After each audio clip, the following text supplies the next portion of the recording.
Assalamualaikum warahmatullahi wabarakatuh. Innal hamdalillah nahmaduhu ta'ala wa nasta'inuhu wa nastaghfiruh wa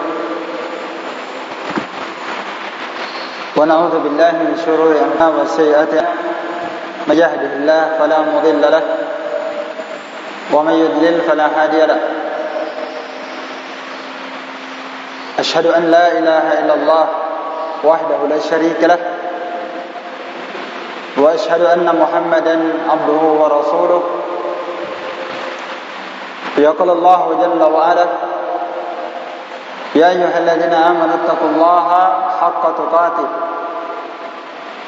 ولا تموتن إلا وأنتم مسلمون. وقوله تعالى يا أيها الناس اتقوا ربكم الذي خلقكم من نفس واحدة وخلق منها زوجها وبث منهما رجالا كثيرا ونساء واتقوا الله الذي تساءلون به والأرحام إن الله كان عليكم رقيبا. وقال تعالى يا أيها الذين آمنوا اتقوا الله وقولوا قولا سديدا يصلح لكم أعمالكم ويغفر لكم ذنوبكم ومن يطع الله ورسوله فقد فاز فوزا عظيما. فإن أصدق الحديث كتاب الله وخير الهدي هدي محمد صلى الله عليه وسلم وشر الأمور محدثاتها فإن كل محدثة بدعة وكل بدعة ضلالة وكل ضلالة وأهلها في النار. Ikhwani fid din, barakallahu fikum wa zadani Allah wa iyyakum ala ilmin nafi' wal amal salih. Alhamdulillah wa syukru lillah wa la hawla wa la quwwata illa billah. Allahumma a'in. Ikhwani fid din, insyaallah taala kita akan melanjutkan kembali kajian kita membahas tentang sirah Rasul sallallahu alaihi wasallam. Dan sirah yang akan kita bawakan di sini adalah mukhtasar, sirah mukhtasar, sirah ringkas yang ditulis oleh Syekh Muhammad At-Tamimi rahimahullahu taala. Judul kitab beliau ini adalah Sittatu Mawadi'a Minas Sirah, 6 pelajaran dari sirah Nabi Muhammad sallallahu alaihi wasallam. Dan di kitab sirah ini itu banyak-banyak membahas sisi akidah. Karena sirah Nabi sallallahu alaihi wasallam, sejarah hidup Nabi SAW, jalan hidup Nabi SAW, kulluhu khair, semuanya kebaikan. Semua jalan hidup Nabi SAW, kehidupan beliau semuanya kebaikan. Di dalamnya ada ilmu, ada jihad, ada ibadah, ada muamalah, ada amar ma'ruf nahi munkar. Dalam sirah Nabi SAW ada akhlak, ada adab. Dan sisi yang paling terpenting dari sirah Nabi SAW adalah pelajaran yang kita petik dari sisi akidah dan tauhid. Itu yang paling terpenting. Sisi akidah dan tauhid ini lebih penting daripada adab dan akhlak. Bahkan sisi akidah dan tauhid lebih penting dibandingkan pembahasan salat. Ya. Banyak orang belajar sirah, mereka hanya mengambil sisi adab dan akhlak. Bagaimana akhlak dan adab Nabi SAW. Namun mereka tidak mengambil satu sisi yang paling terpenting dalam agama kita ini, yaitu sisi akidah. Bukan maknanya adab dan akhlak tidak penting, dan bukan maknanya bahwa salat itu tidak penting. Tapi Nabi SAW diutus oleh Allah Subhanahu wa taala di Mekah 13 tahun. Itu taklimnya tauhid saja. Ya. Nabi SAW mengajarkan sahabat di Mekah. Di sana banyak sirah. Nabi memberikan kajian dan taklim kepada para sahabat 13 tahun masalah tauhid. Maka benar bahwa pada sirah Nabi SAW banyak pelajaran yang kita bisa petik. Seluruh kehidupan Nabi kebaikan, ada ibadah, ada akhlak, ada adab, ada jihad, ada amar ma'ruf nahi munkar. Ya. Dan ada masalah akidah dan tauhid, dan itu yang paling terpenting. Dari sirah yang akan kita angkat ini, beliau akan membahas sisi sirah dari sisi akidah. Walaupun insyaallah kami akan membawakan nanti ya sebagian dari sirah sahabat Nabi sallallahu alaihi wasallam. Karena sirah Nabi sallallahu alaihi wasallam kita tidak bisa lepas dari pembahasan sirah sahabat. Karena Nabi SAW berdakwah itu bersama para sahabat. Nabi berjihad bersama para sahabat. Nabi beribadah juga bersama sahabat. Kita tidak bisa lepas dari sirah Nabi SAW, dari sirah para sahabat. Jadi kalau kita bahas Nabi SAW di perang Badar, pasti akan dibahas sahabat, bagaimana mereka di peperangan itu. Setelah perang Badar terjadi perang Uhud. Kita tidak bisa lepas dari kondisi sahabat. Terjadi perang Uhud, mengorbankan puluhan bahkan mencapai ratusan sahabat yang meninggal di perang Uhud. Dan membaca sirah dan sejarah tentang mereka, itu akan meneteskan air mata. Kita akan mengenang tentang jasa-jasa mereka. Mereka mengorbankan umur mereka untuk berjihad di jalan Allah. Mereka mengorbankan jiwa mereka, dan mereka mengorbankan harta mereka untuk menolong agama Allah, mencari surga Allah Subhanahu wa taala. Dan mereka para sahabat, mereka berjihad itu di umur mereka kebanyakannya di umur belasan tahun. Masih muda ya. Umur 14 tahun, 15 tahun, 16 tahun mereka pergi berjihad di jalan Allah sampai mereka mati. Sampai di umur 30 tahun, 40 tahun pekerjaan mereka berjihad di jalan Allah. Baik. Ikhwani fid din, a'azzani Allah wa iyyakum, rahimani wa rahimakumullah jami'an.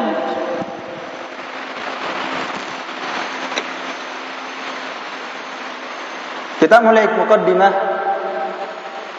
dari kitab ini. Qala al-muallif rahimahullahu taala, bismillahirrahmanirrahim. Alhamdulillahi rabbil alamin, wa sallallahu wasallam wa baraka ala nabiyyina Muhammadin wa ala alihi wa sahbihi ajma'in. Qala Syekhul Islam Syekh Muhammad At-Tamimi rahimahullahu taala wa afa anhu. Amin. Ta'ammal rahimakallah sittata mawadi'a min as-sirah wafhamha fahman hasanan. Kata beliau rahimahullah, ta'ammal, perhatikanlah, rahimakallah, semoga Allah Ta'ala merahmati kalian. Ya, kalimat ta'ammal yakni perhatikan dengan baik. Rahimakallah, semoga Allah merahmati kalian. Ini adalah adab seorang muallim, muallimul khair, seorang yang mengajarkan kebaikan kepada manusia, mengajak manusia kepada kebaikan. Itu hendaklah mendoakan orang-orang yang diajari supaya mereka diberikan rahmat oleh Allah Subhanahu wa taala. Karena di zaman kita ini orang yang menuntut ilmu itu qalil, sedikit. Orang yang mutafaqquh fi din itu sedikit. Maka ketika ada orang yang mau menuntut ilmu, mempelajari agama Allah, mencari jalan kebenaran, mempelajari sunnah, itu adalah perkara yang jarang terjadi. Maka harusnya banyak kita doakan mereka semoga Allah Ta'ala merahmatinya, meluruskan jalannya. Ta'ammal rahimakallah sittata mawadi'a min as-sirah. Perhatikanlah dengan seksama 6 pelajaran dari sirah, sejarah hidup Rasulullah sallallahu alaihi wasallam. Di sini beliau menyebutkan 6, ya. Ada 6 sirah pelajaran dari sirah Nabi sallallahu alaihi wasallam. Wafhamha fahman hasanan, dan fahamilah sirah ini dengan pemahaman yang baik.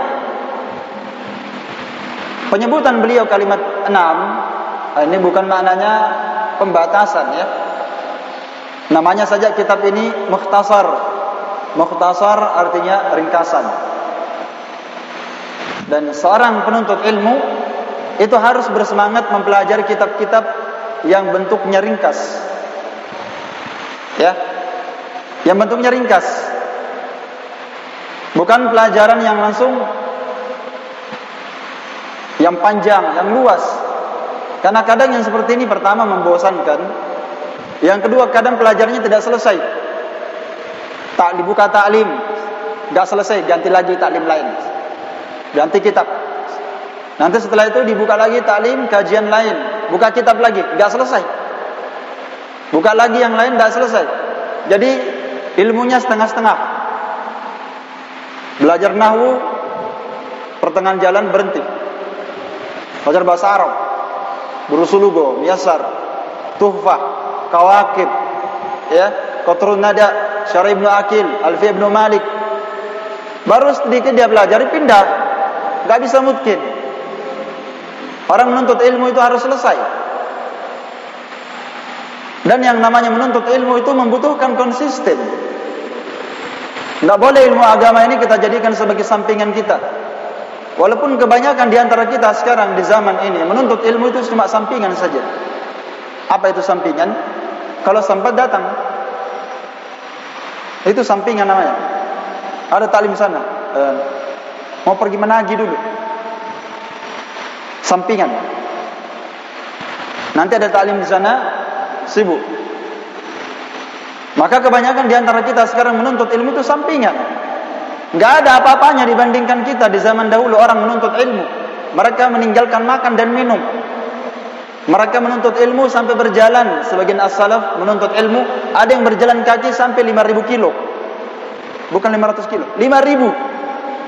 Dan ada di antara mereka yang menuntut ilmu sampai kencing darah, sampai 7 kali baru sampai tujuan. Kita ini bukan kencing darah, ya. Kendaraan ada, minuman ada, makanan lengkap. Taklim lagi di masjid yang begini indahnya, ya, nikmat sekali, tidak berdesak-desakan. Orang dahulu menuntut ilmu itu susah payah sekali, sangat berat. Kita ini penuh dengan kemudahan. Hendak hadir taklim, dengarkan lewat online, bisa direkam, biar tidur di majelis, nanti didengarkan di rumahnya. Makanya ilmu orang di zaman ini tidak berkah, dan mungkin kurang berkahnya dibandingkan ilmu orang di zaman dahulu, ya, karena lengkapnya fasilitas.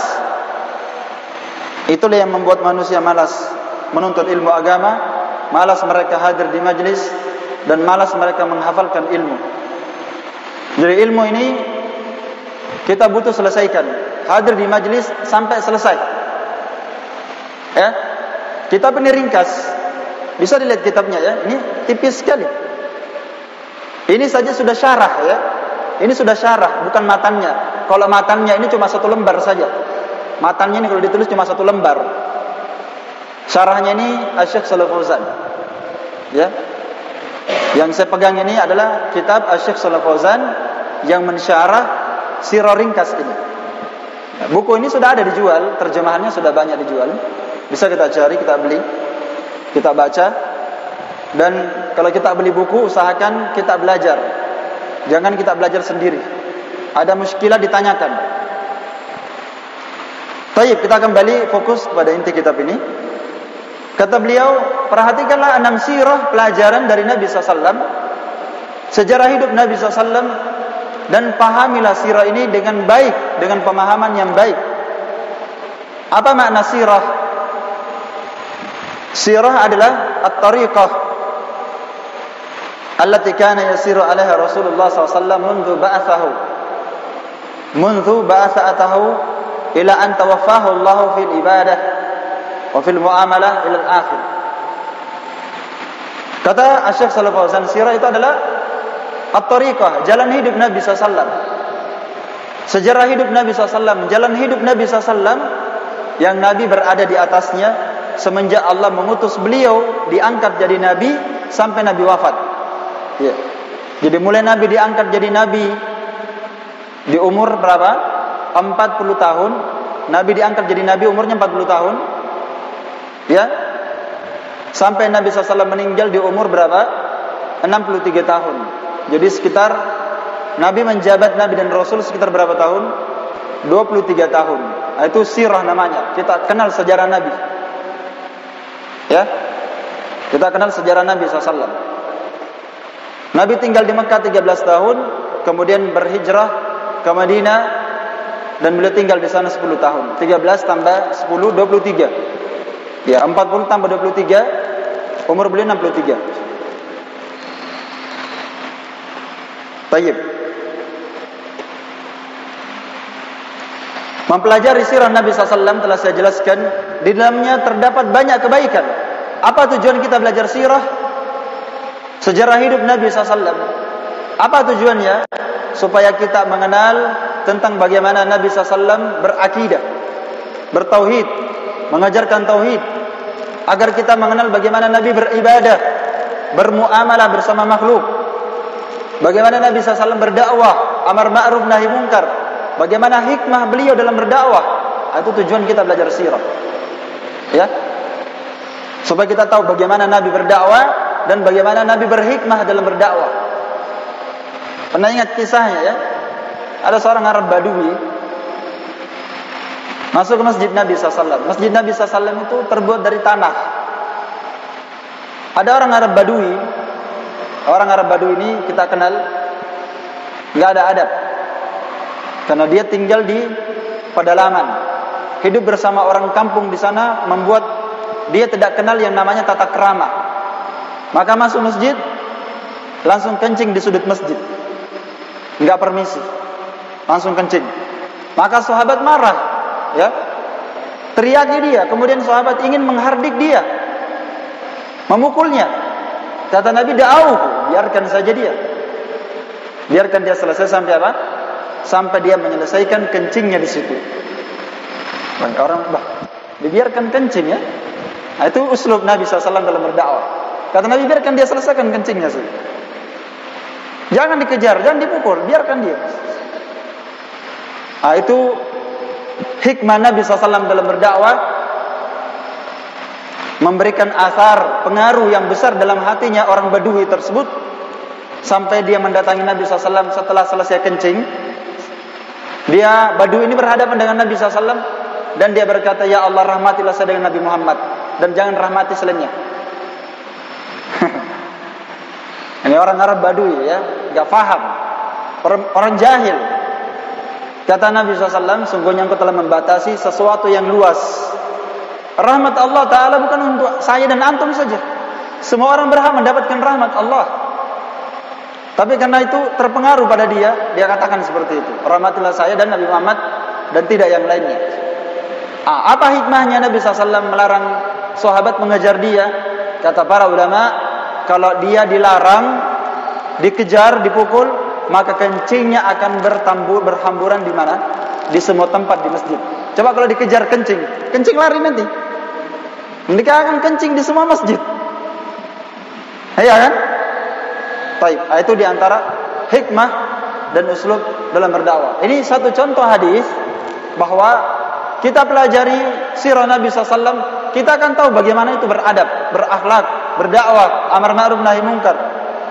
Baik. Dari sirah Nabi kita akan mengenal namanya ta'lim. Bagaimana itu ta'lim, menuntut ilmu. Ya, bagaimana seorang berjihad, berhijrah. Maka kullu aqwalin wa af'alin, semua ucapan perbuatan Nabi SAW itu adalah sirah namanya. Ucapan Nabi, perbuatan Nabi, kondisi dan keadaan Nabi seluruhnya, apakah itu ibadah, jihad, amar ma'ruf nahi munkar, menuntut ilmu dan seterusnya. Semua kehidupan Nabi itu namanya siratul Rasul, sirahnya Nabi sallallahu alaihi wasallam. Iya. Dan tujuan seorang mempelajari sirah, kata Syekh Shalih Fauzan, min ajli ayyaqtadiya bih. Tujuannya kita belajar sirah agar supaya kita bisa mencontoh Nabi sallallahu alaihi wasallam. Agar supaya kita bisa mencontoh, menteladani Rasul sallallahu alaihi wasallam. Karena Allah Subhanahu wa taala telah menjadikan Nabi sallallahu alaihi wasallam sebagai qudwatun lana. Allah menjadikan Nabi Muhammad sebagai apa? Sebagai qudwah bagi kita, sebagai teladan bagi kita, ya. Baik. Dan apalagi mengenal Nabi sallallahu alaihi wasallam, mengenal Nabi sallallahu alaihi wasallam ini adalah perkara yang sifatnya wajib. Karena ini adalah perkara yang akan ditanyakan kepada kita nanti di alam kuburan, ya. Bukankah kita ditanya tentang 3 pertanyaan? Man rabbuk? Wa ma dinuk? Wa man nabiyyuk? Siapa Rabbmu yang kamu sembah dulu di dunia? Wa ma dinuk? Apa akidahmu, keyakinanmu? Apa agamamu yang kamu beragama di atasnya? Karena kalimat din itu, kalimat ad-din itu dimutlakkan, yang dimaksudkan adalah akidah, keyakinan kita yang kita berjalan di atasnya, itu makna din. Apa agamamu? Ya ini apa? Apa yang kamu yakini? Apa keyakinanmu yang dengannya kamu beragama di atasnya, yang kamu beribadah dengannya, yang kamu berjalan di atasnya? Itu makna din. Ya. Itu makna din. Maknanya akidah yang kita yakini. Itu akan ditanyakan di kuburan. Maka kita harus belajar hal itu. Tentang ma'rifatullah, mengenal Allah. Yang kedua ma'rifatu dinil Islam. Kita harus pelajari agama Islam. Dan yang ketiga, wa man nabiyyuk, siapa nabimu? Makanya kita wajib mempelajari ma'rifatun nabi, mengenal Nabi SAW. Bagaimana sejarah hidup Nabi SAW? Berapa umur Nabi SAW? Berapa umurnya ketika dia diangkat Nabi dan Rasul? Siapa istri-istrinya? Bagaimana dia beribadah? Dan seterusnya. Maka kita mengenal Nabi SAW itu hukumnya wajib. Karena kita tidak bisa tahu bagaimana kita menyembah Allah Subhanahu wa taala sampai kita mengenal bagaimana sunnah Rasul sallallahu alaihi wasallam. Baik. Jadi Allah taala menjadikan Nabi Muhammad sallallahu alaihi wasallam sebagai uswatan wa qudwatan, sebagai teladan kita yang harus kita contoh. Karena itu Allah berfirman dalam surah Al-Ahzab ayat 21, laqad kana lakum fi Rasulillah uswatun hasanah liman kana yarjullaha wal yawmal akhir.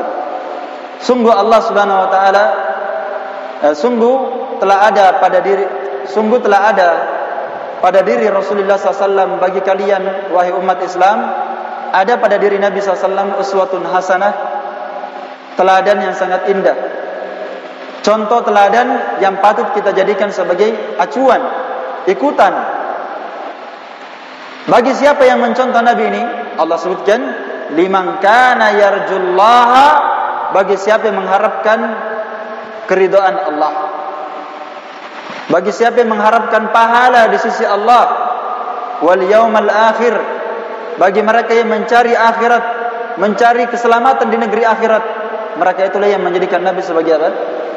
Contoh. Yang menjadikan Nabi SAW sebagai teladan adalah mereka-mereka yang mengharapkan pahala di sisi Allah dan mencari pahala di akhirat kelak.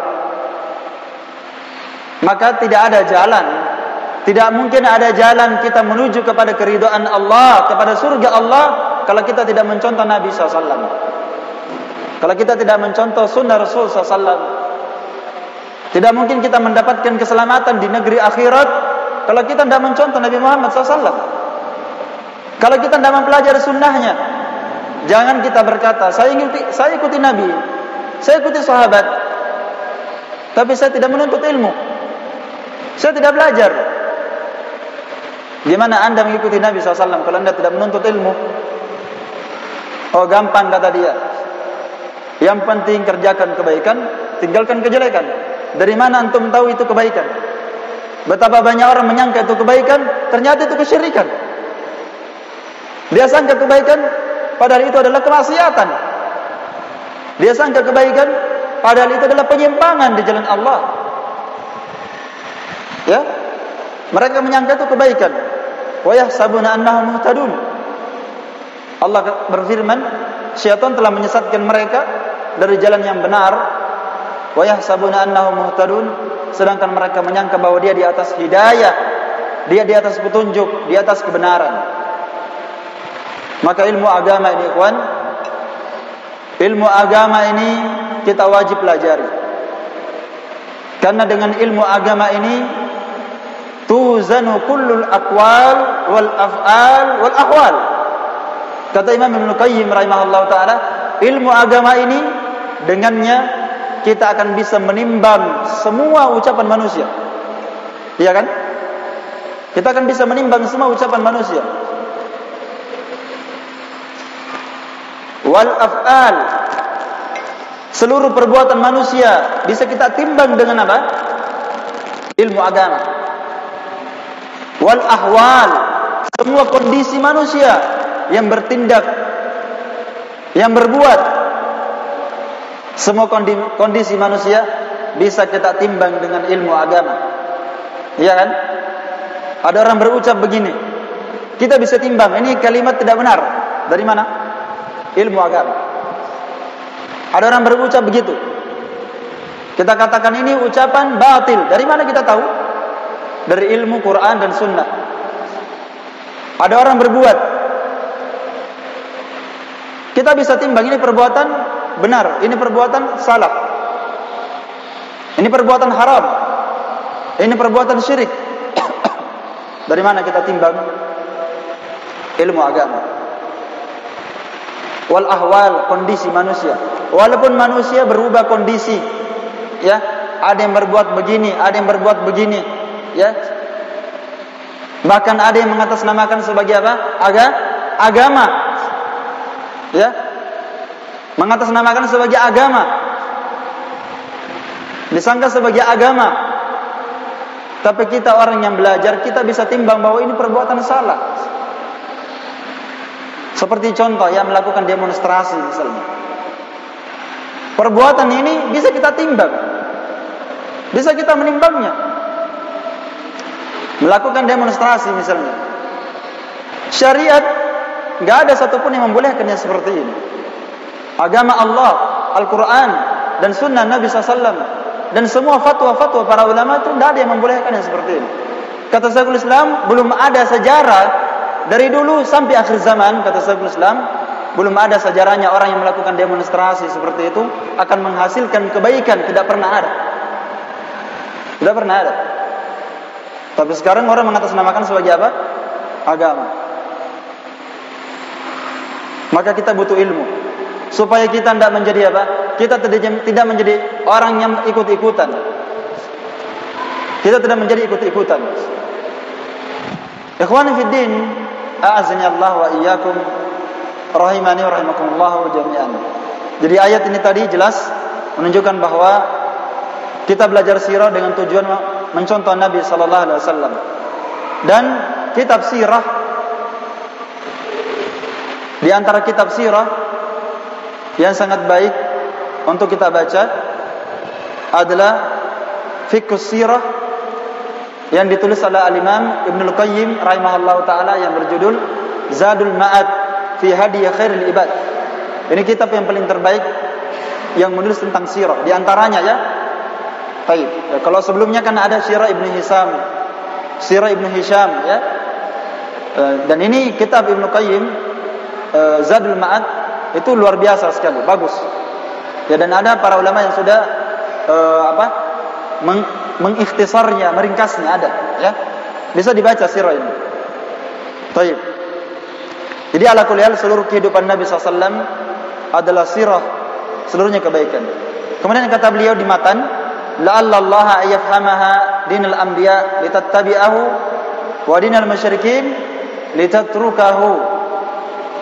Kata beliau rahimahullah, semoga Allah Subhanahu wa taala memahamkan kalian, semoga Allah memahamkan kalian dinal anbiya, agama para nabi dan rasul Allah Subhanahu wa taala, litattabi'ahu, supaya kalian mengikuti agama tersebut, wa dinal musyrikin, supaya kalian mengenal agama orang-orang musyrikin, litatrukahu, agar supaya kalian meninggalkannya. Ini faedah dua, ya. Dua faedah kita belajar sirah. Di antara faedahnya di sini sebutkan. Kalau kita mengenali sirah, kita akan tahu, ya, kita akan faham bagaimana jalan yang lurus di antara jalannya para nabi dan rasul Allah Subhanahu wa taala. Ya. Kita akan mengerti tauhid. Kita akan mengerti tauhid. Wa dinal musyrikin litatrukahu. Dan yang kedua, kita belajar sirah, kita akan mengenal agama orang-orang musyrikin. Baik. Sekelar. Kita akan mengenal agama orang musyrikin. Jadi dua, ya. Kita akan kenal tauhid dan kita akan mengenal syirik. Karena tujuan seluruh nabi dan rasul, mereka diturunkan dengan tujuan itu tadi. Walaqad ba'atsna fi kulli ummatin rasulan an i'budullaha wajtanibut taghut. Dan sungguh kami telah mengutus fi kulli ummatin, pada setiap umat pasti kami mengutus seorang rasul. Apa seruannya? Seruannya semua sama. An i'budullah, sembahlah Allah, yakni tauhidkan Allah Subhanahu wa taala dalam ibadah. Karena ibadah itu tidak dianggap sampai ibadah itu dibangun di atas apa? Tauhid. Makanya Allah taala berfirman,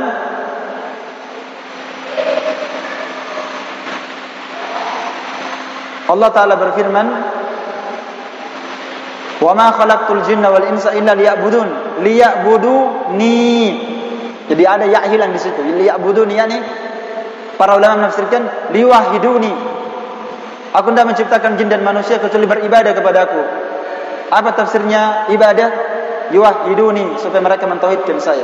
Makanya para ulama buatkan kaidah, tidak dinamakan ibadah. Ibadah apapun yang kita kerjakan sampai ibadah itu dibangun di atas tauhid. Kalau sekedar ibadah, maka orang musyrik juga beribadah. Iya. Akan datang nanti. Orang musyrik juga beribadah. Orang musyrikin berhaji. Mereka berhaji. Mereka dikenal paling memuliakan tamu, memberikan makan orang yang haji. Mereka melakukan berbagai macam ibadah, ketaatan, tapi semua ibadahnya tidak ada gunanya. Kenapa? Karena ibadah mereka itu tidak di atas tauhid.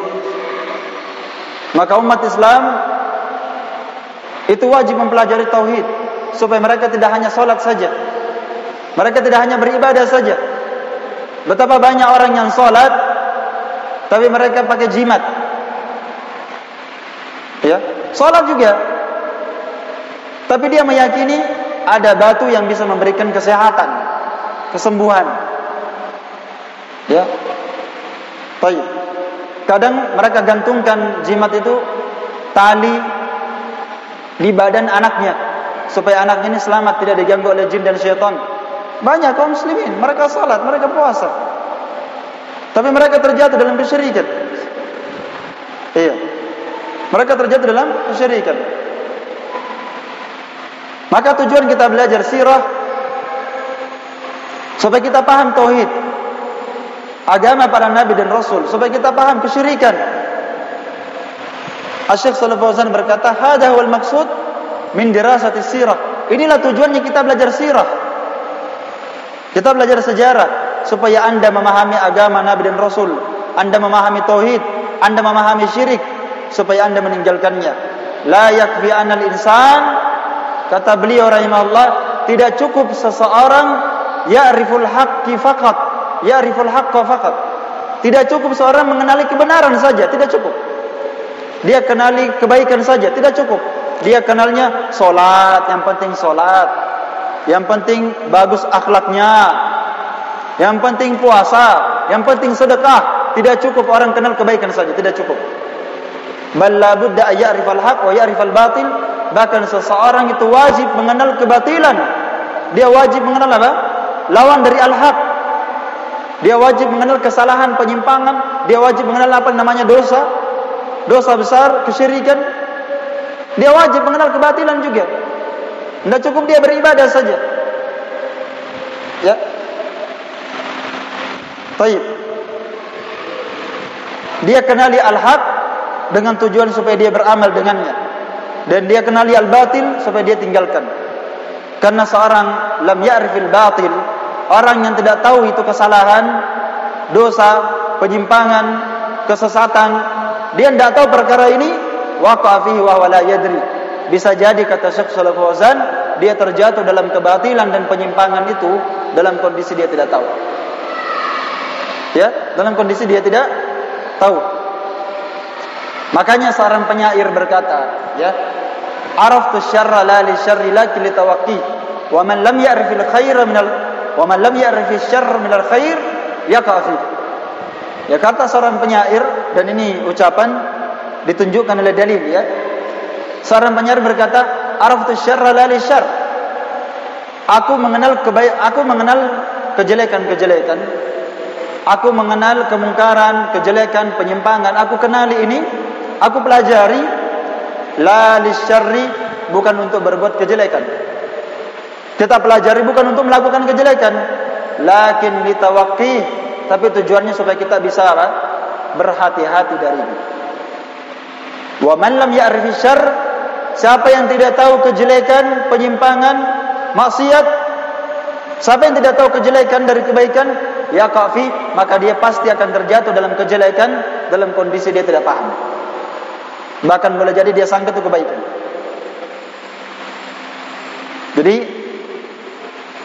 Syekh Shalih Fauzan juga berkata, tidak boleh tidak, wajib Anda mempelajari al-khair wa ma'rifatus syarr. Wajib bagi Anda untuk mengenal kebaikan dan mengenal kejelekan. Adapun sebagian orang di zaman ini, kata beliau, yang berkata ta'rifil haq wa laysa min ad-daruri an ta'rif madid wa ma yadadduhu. Adapun sebagian orang di zaman ini yang berkata, pelajarilah al-haq, kenalilah kebenaran, pelajari al-haq, dan bukan dari perkara yang mesti kamu pelajari kebatilan. Ucapan orang yang seperti ini, kata beliau, hada batilun, ini kebatilan.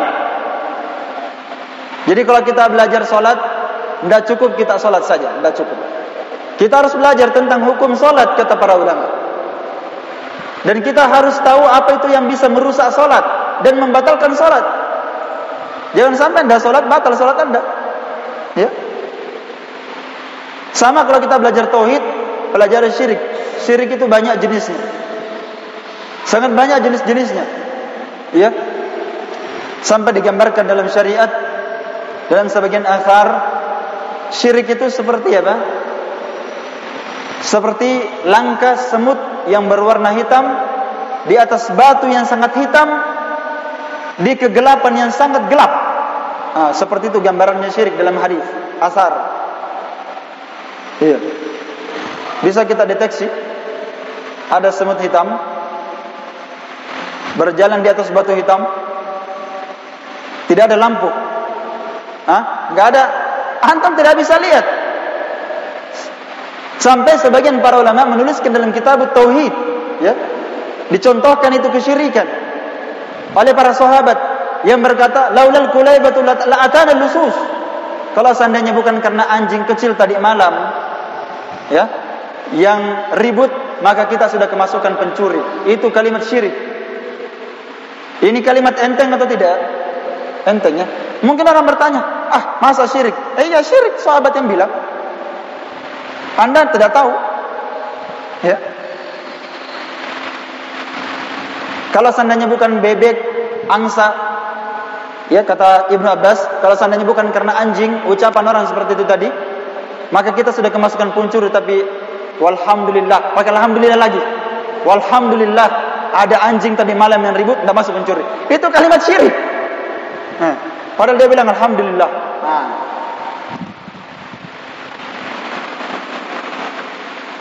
Mungkin kita tidak sampai paham sama seperti itu. Bahkan ada lebih dahsyat dibanding itu lagi. Seorang yang berada di atas kapal, itu juga disebutkan hadisnya, ya, dalam kitab Tauhid oleh Syekh Muhammad At-Tamimi rahimahullah. Seorang yang berada di atas kendaraan, ya, kemudian kendaraan itu hampir tenggelam, atau kendaraan itu hampir apa? Hampir ditimpa musibah. Tapi Allah Ta'ala selamatkan sampai di daratan ya, misalnya ke kapal laut sampai di daratan selamat. Kemudian orang di atas kapal itu berkata, nahkodanya memang bagus, ya, sopirnya jago, makanya, kalimat itu syirik. Kalau naik mobil, hampir kecelakaan, kemudian karena sopirnya mungkin gesit ya, pas dia selamat, jago mentong ini sopirnya, kalimat syirik. Mungkin antum tidak tergambar ya dari sisi mana dia syirik. Itu syirik. Iya. Kenapa? Menyandarkan nikmat kepada selain Allah adalah kesyirikan. Tidak boleh kita sandarkan itu nikmat kepada selain Allah. Sama dengan ucapan orang musyrikin, ya. Habis waktunya? Habis dik? Ya. InsyaAllah ta'ala karena waktu tidak mencukup. Bukan waktu tidak mencukupi, waktu sudah habis. Ya, afwan. Karena waktunya habis, InsyaAllah ta'ala kita akan lanjutkan nanti. Jadi mungkin pada pertemuan akan datang nanti kita sudah masuk sirah yang pertama, ya. Ini tadi pendahuluan, ya. Pendahuluan fungsi dan tujuan kita belajar apa? Kita belajar sirah. Ya, kita belajar sirah. Ya, semoga bermanfaat. Wallahu taala a'lam bissawab. Innahu waliyyu dzalik wal qadir alaih. Subhanakallahumma wa bihamdik asyhadu an la ilaha illa anta astaghfiruka wa atubu ilaik. Walhamdulillahirabbil alamin. Tafadhalu barakallahu fikum.